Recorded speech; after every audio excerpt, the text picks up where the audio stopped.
At the outbreak of World War I, the submarine was a fledgling technology. However, in the opening days of the war, the UNTA's A-boat U-9 sank 3 British cruisers in just over 1 hour, and the traditional concept of sea power was forever uprooted. Meanwhile, the introduction of air power was off to a less impressive start. Despite its appearance, the aircraft did possess 2 important attributes: speed and long-range surveillance. Early sub-hunting was precarious, but it had potential.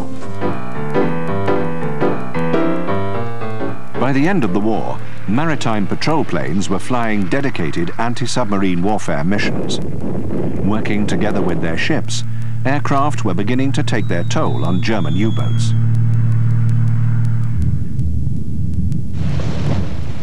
The resurgent German military juggernaut wasted little time in rebuilding their navy. While the rest of the world was looking inward, Germany again amassed a powerful fleet of U-boats. Prowling within the waters of the North Atlantic, lethal German U-boats targeted supply ships, nearly severing the crucial Allied shipping lanes from America.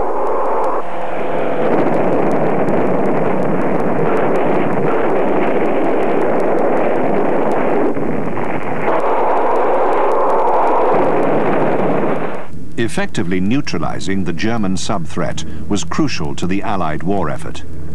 US and British Navy destroyers were fitted to the specific role of killing subs. While ship-launched depth charges were effective when accurately placed, it was often difficult for a ship to find a submarine. Aircraft, on the other hand, were well suited to this role. The Lockheed Hudson was one of the first planes to patrol the North Atlantic shipping lanes. Also, as one of the first planes equipped with airborne radar, the Hunter could see through the darkness of night. Thus ended the submarine's use of nighttime cover to surface and recharge its batteries. Soon, even the submarine's last refuge, the deep, was compromised by improvements in depth bombs and airborne sonar. When the war was over, the Allied leaders celebrated the unified effort that had brought down Hitler. Peace conferences at Moscow and Yalta signaled a new friendship, a friendship that was brought together by war and would be consolidated through peace. But as history would reveal, this was a fragile unity. The first breakdown in relations involved the German capital of Berlin. Following the war, Russian soldiers blockaded all roads leading into the city. The American response was simple. They would get in from above. Without a shot being fired, the Berlin airlift was an appropriate beginning to the Cold War.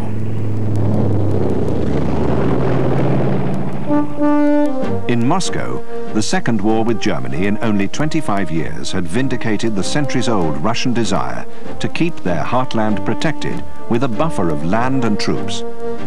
Stalin championed this philosophy, and the Soviet military machine was given full priority.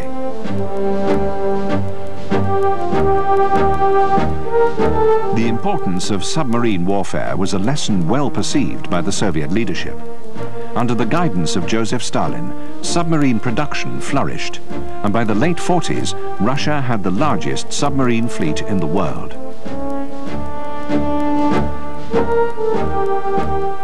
The Americans were also aware of the importance of submarines in any future war. However, the US Navy was quick in recognizing that the submarine was capable of doing much more than sinking enemy ships. The German flying bombs that had rained terror on London during World War II had been modified by America, and by 1947 were being fired off Navy submarines.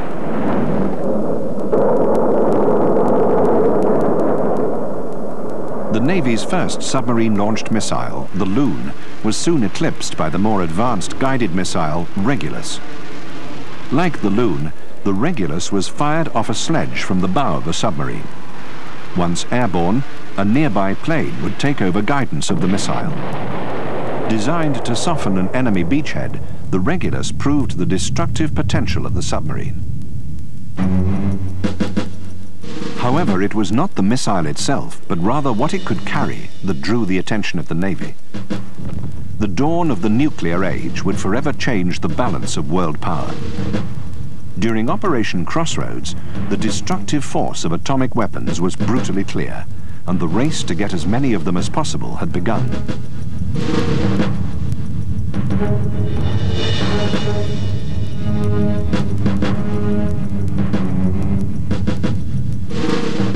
By the early 50s, Russian Whiskey and Zulu-class submarines were equal to, if not better than their Western counterparts. Therefore, when the USS Nautilus radioed "underway on nuclear power" in 1955, it was assumed that the Russians weren't far behind. They weren't. As the role of the submarine expanded, so did the role of anti-submarine warfare. Following on the tradition of the Hudson, the Navy settled on the Lockheed P-2 Neptune. Powered by two enormous piston engines, the Neptune had tremendous range and fuel economy. However, its low dash speed limited its ability to get home quickly. To resolve this problem, Lockheed added two turbojets. But despite its added speed, the Neptune was becoming obsolete by the mid-50s. By 1955, the Russians test-launched a submarine ballistic missile. The following year, the first Zulu-5 class submarine left a Soviet port, carrying with it two SARC cruise missiles. The need for an updated ASW aircraft became a Navy priority. They wanted a larger plane with greater range, a plane that would be pressurized to provide more space and greater comfort for the crew members. These requirements brought them to an obvious conclusion. They needed a civil airliner. The Lockheed Electra first flew in December 1957 and went into service the following year. The Electra was the most advanced propeller-driven aircraft of its day and was technically comparable with the early jet airliners.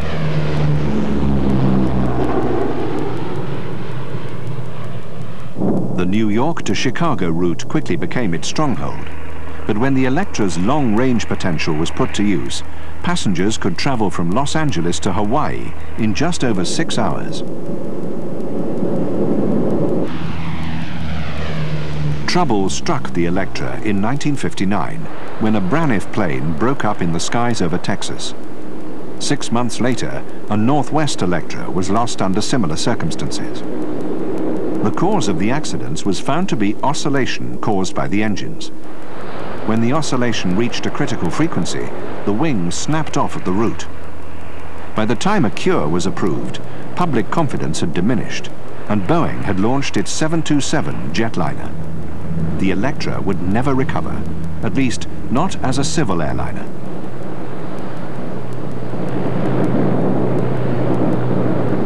The Navy chose the Electra airframe to replace the aging Neptune. In August 1962, Patrol Squadron 8 became the first tactical squadron to receive the P-3 Orion.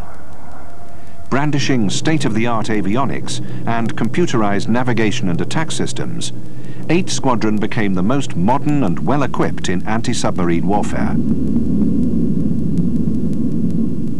With a plane that could now endure marathon 16-hour missions, the crew needed facilities to eat and sleep.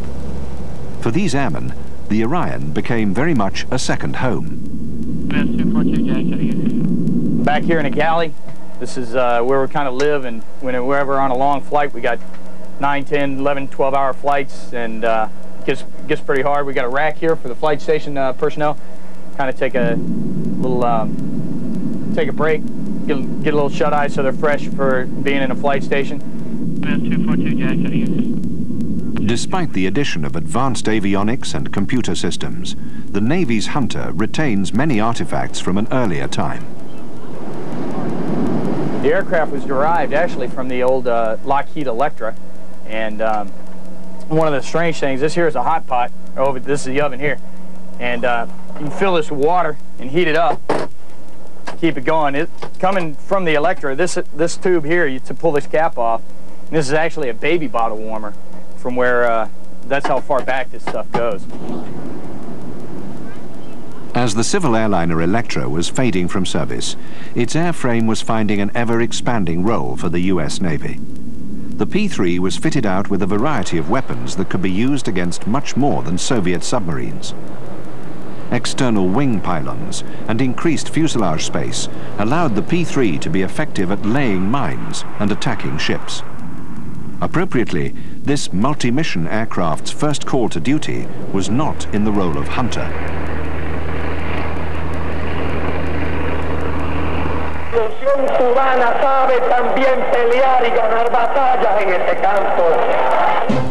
In October 1962, just 2 months after the first Orion delivery, Soviet ballistic missiles were discovered in Cuba. Subsequent photographs revealed the presence of other military hardware, including the Soviets' newest jet fighter, the MiG-21. As the world stood at the brink of war, Navy ships were dispatched to set up a steel fence around Cuba to prevent any further shipment of military supplies. This naval quarantine relied heavily on the location and tracking of any Soviet ships entering the area. It was here that Orion patrol squadrons were first called into action. Flying out of Caribbean and East Coast bases, Orions began the hunt for Soviet shipping. Orion cameras photographed rocket boosters that were spread across the decks of merchant ships. With its tremendous range, the P-3 was able to pick up and track Soviet ships well outside the quarantine line, giving the Kennedy administration ample time to set strategies. After only 2 months of service, the Orion had already participated in the Cold War's most critical hours.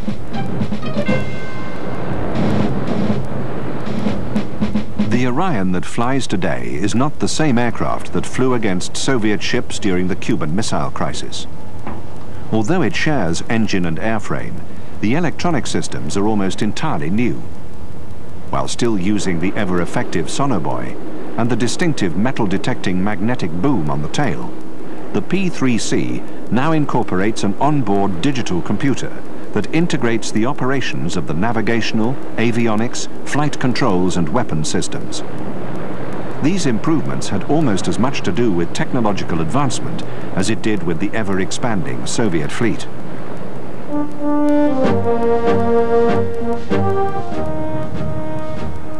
During the 60s and 70s, the Soviet Navy grew at a rate which alarmed NATO leaders. Much of this growth was due to the influence and leadership of Admiral Sergei Gorshkov, a man determined to make the Soviet Navy the largest in the world. At the heart of this ambitious expansion was the development of the Soviets' first aircraft carrier, the Kiev. The Kiev is not a large carrier by American standards.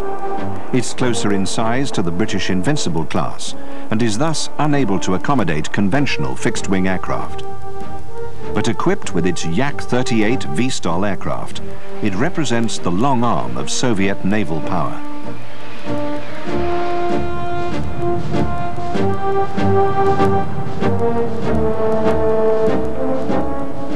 To add to the new carrier threat, the Soviets dramatically increased their surface fleet throughout the 70s. The proliferation of Soviet warships, notably the Kara-class cruisers and Krivak-class destroyers, gave Admiral Gorshkov the firepower necessary to compete with the mighty carrier battle groups of the US Navy.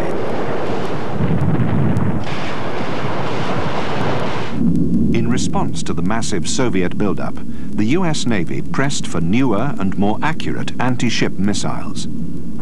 The McDonnell Douglas Harpoon missile was modified to be launched from both ships and submarines.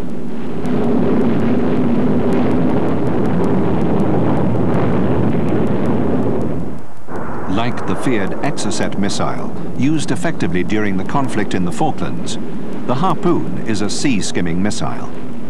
Traveling just 6 meters above the surface of the ocean, the Harpoon stays below the enemy radar as it hurtles towards its unfortunate target.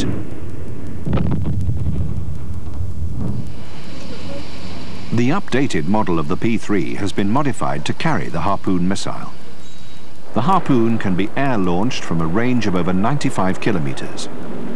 Provided that the approximate position of the target is known and that no friendly ships are in the vicinity, the harpoon can be left to navigate itself before homing in with its own radar.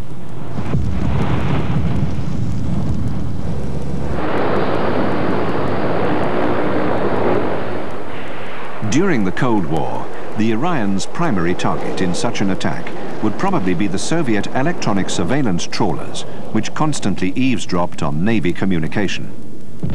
Despite its intended role as sub-hunter, the Orion is the only aircraft in the Navy fully equipped for long-range anti-ship warfare. Using search radar and infrared detection, the Orion can track an enemy ship even though it remains unseen and over the horizon. If the ship is considered hostile, the tactical coordinator can either relay its location information to a friendly vessel, or he can deal with the ship himself.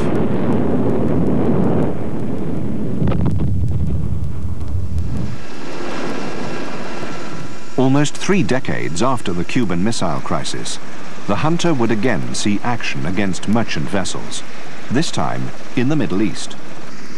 When Saddam Hussein invaded Kuwait in August 1990, the United Nations Security Council placed an embargo on all trade to Iraq. Within 24 hours of Iraq's invasion of Kuwait, P-3 Orions were patrolling the skies around the Arabian Peninsula. The first task of Orion crews was to provide vital data about Iraqi troop movements. With the fear that Iraq might push southwards into Saudi Arabia, this information was critical to the initial placement of US troops.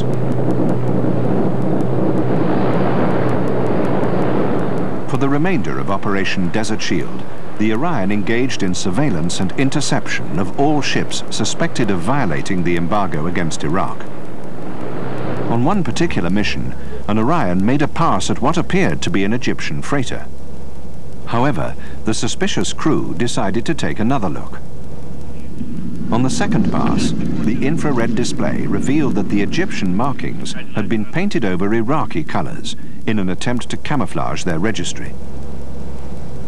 During this period, more than 6,000 ships were intercepted by patrol aircraft.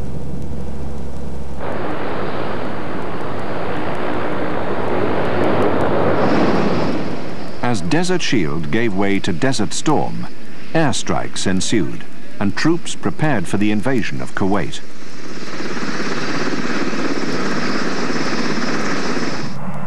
During Desert Storm, Orion squadrons began the more aggressive task of hunting down Iraqi ships. In the darkened skies over the Persian Gulf, Orion crews began their relentless search. One of the newest methods adopted to find ships in the Gulf was ISAR, or Inverse Synthetic Aperture Radar. Unlike conventional radar, which relies on its own movement in relation to the target, ISAR relies only on the motion of the object itself. This allows the radar operator to work with a visual image rather than simply a blip on a screen, thus giving Orion crews better long-range detection. Attack planes like the A-6 Intruder work in conjunction with Orions on surface-air combat patrol. On one occasion, a radar operator in Patrol Squadron 4 sights a contact attempting to make a run from the Kuwaiti coast to an island base 20 kilometers offshore. The TACO quickly relays the information to Heartless 501, an intruder already prowling the sea. Using his forward-looking infrared sensor, Heartless 501 confirms the target is combatant. During the war, over half of the Iraqi ships destroyed resulted from P-3 detection and vector communication.